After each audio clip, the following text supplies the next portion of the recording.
ఓం నమః శివాయ.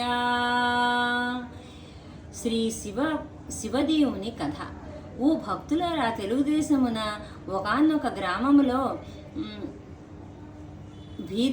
బీదవాడుగా శివయ్య అనే పేద బ్రాహ్మణుడు నివసించుచుండెను.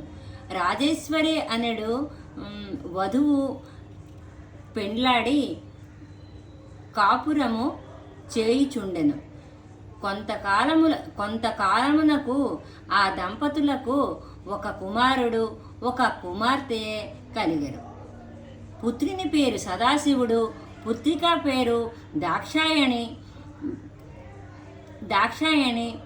బీద వాడు గట చేత శివయ్య భిక్షాటనకు చేసుకొని భార్య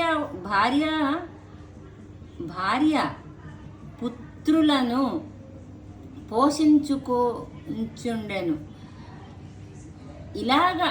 ఇలాగనే కొంతకాలము గడిచిన పిమ్మట్ల తన భార్యకు శివయ్య ఇట్లు చెప్పాడు: